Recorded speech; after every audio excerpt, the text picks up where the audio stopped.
प्रश्न 284।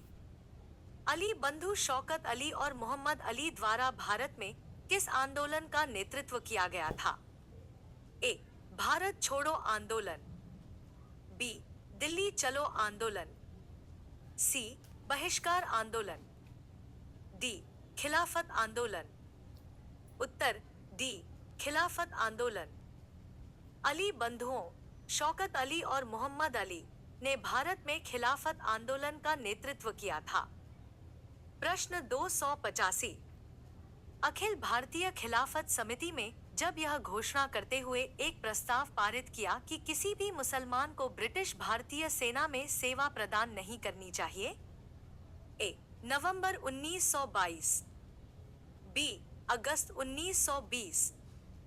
सी. अप्रैल 1919। डी. जुलाई 1921।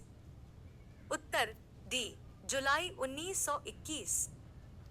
जुलाई 1921 में अखिल भारतीय खिलाफत समिति ने यह प्रस्ताव पारित किया कि किसी भी मुसलमान को ब्रिटिश भारतीय सेना में सेवा नहीं देनी चाहिए।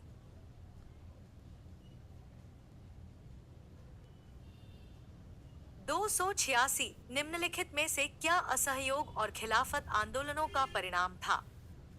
ए. किसानों को औपनिवेशिक अधिकारियों का भार उठाना पड़ा।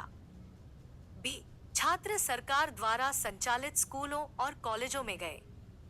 सी. वकीलों ने अदालतों में काम करना शुरू किया।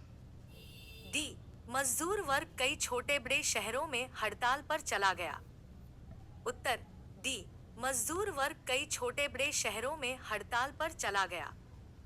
असहयोग और खिलाफत आंदोलनों के परिणामस्वरूप मजदूर वर्ग ने कई शहरों में हड़ताल की और छात्रों ने सरकारी स्कूलों और कॉलेजों को छोड़ दिया। प्रश्न 287। 1920 में किस आंदोलन को असहयोग आंदोलन के साथ जोड़ा गया था? A. Home rule movement. B. Swadeshi आंदोलन। सी. खिलाफत आंदोलन। डी. अगस्त क्रांति। उत्तर सी. खिलाफत आंदोलन। 1920 में खिलाफत आंदोलन को असहयोग आंदोलन के साथ एकीकृत किया गया था।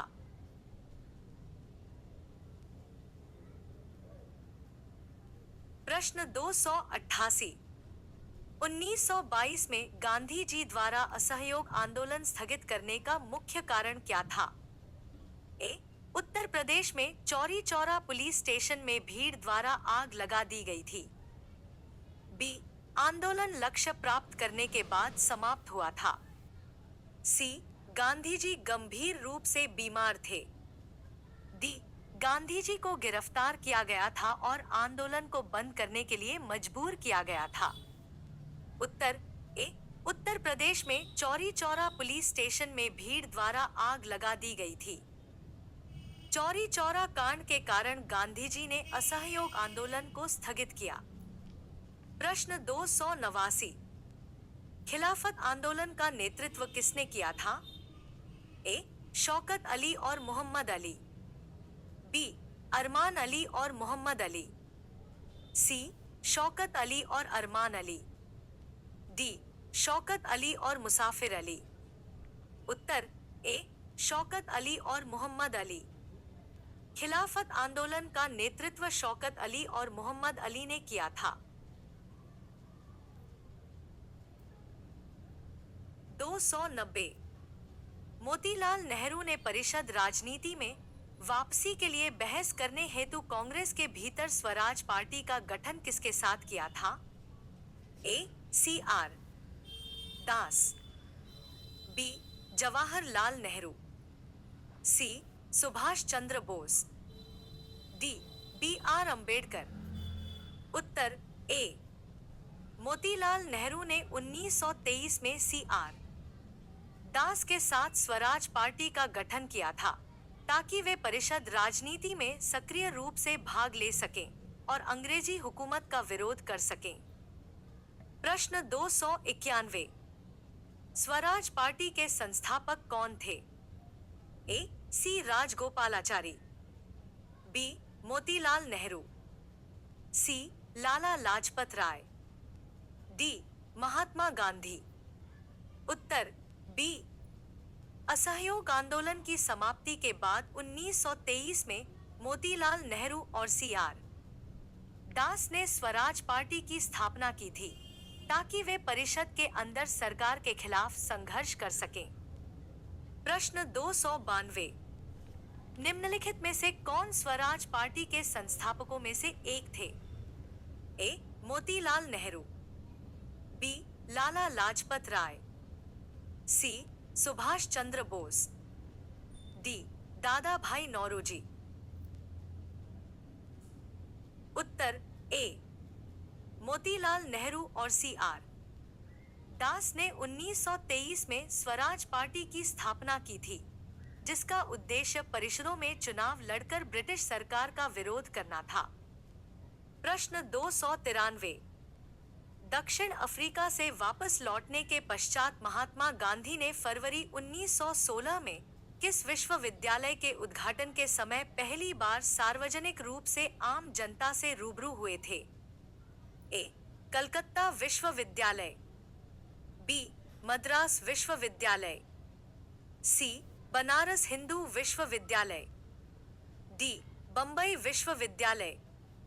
उत्तर सी।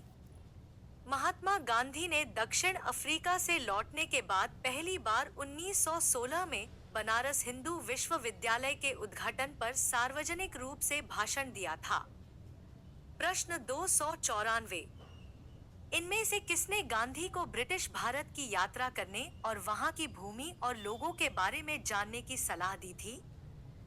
ए. बिपिन चंद्र पाल, बी. वोमेश चंद्र बनर्जी, सी. बाल गंगाधर तिलक, डी. गोपाल कृष्ण गोखले।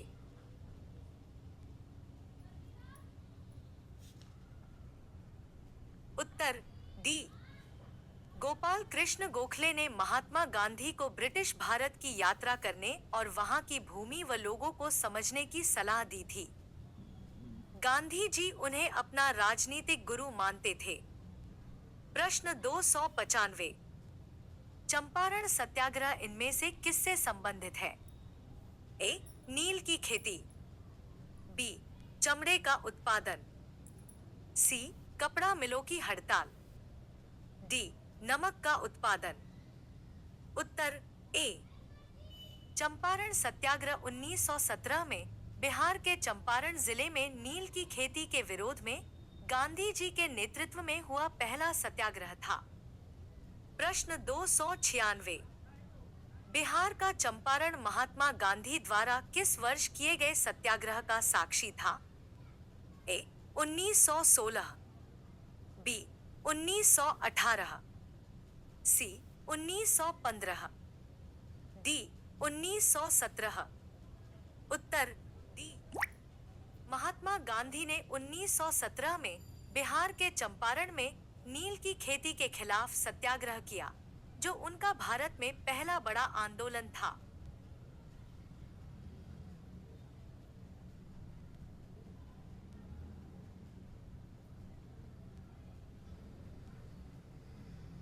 उत्तर डी. गोपाल कृष्ण।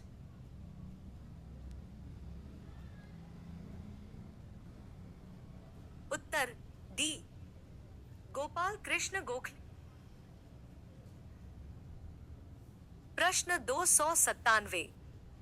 नस्लीय भेदभाव के खिलाफ लड़ने के लिए नटाल इंडियन कांग्रेस की स्थापना किसने की थी?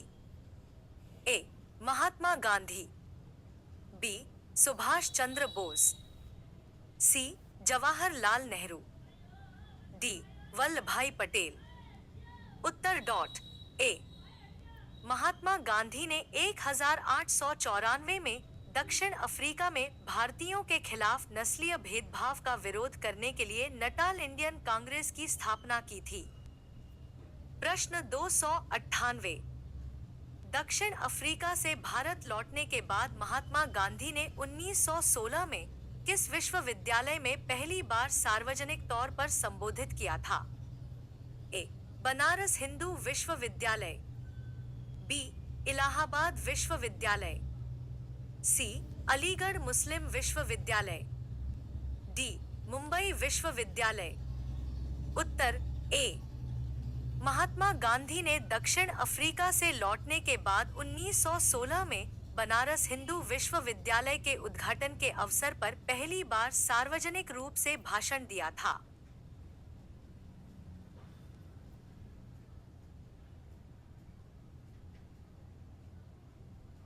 प्रश्न 299। इनमें से कौन से स्वतंत्रता सेनानी मोतीलाल नेहरू के साथ स्वराज पार्टी के सह संस्थापक थे? ए रास बिहारी घोष, बी अंबिका चरण मजूमदार, सी चित्तरंजन दास, डी भूपेंद्र नाथ बोस। उत्तर सी। स्वराज पार्टी का गठन 1923 में मोतीलाल नेहरू और चित्तरंजन दास द्वारा किया गया था, जिसमें चित्तरंजन दास अध्यक्ष और मोतीलाल नेहरू महासचिव बने। प्रश्न 300। निम्नलिखित में से कौन 1923 में गठित स्वराज पार्टी के संस्थापक सदस्यों में से एक थे? ए सी आर दास, बी बाल गंगाधर तिलक, सी जवाहरलाल नेहरू, डी सुभाष चंद्र बोस। उत्तर ए सी आर दास। स्वराज पार्टी की स्थापना जनवरी 1923 में सी आर दास और मोतीलाल नेहरू द्वारा की गई थी, जिसका उद्देश्य ब्रिटिश सरकार के खिलाफ चुनावी राजनीति में भाग लेना था।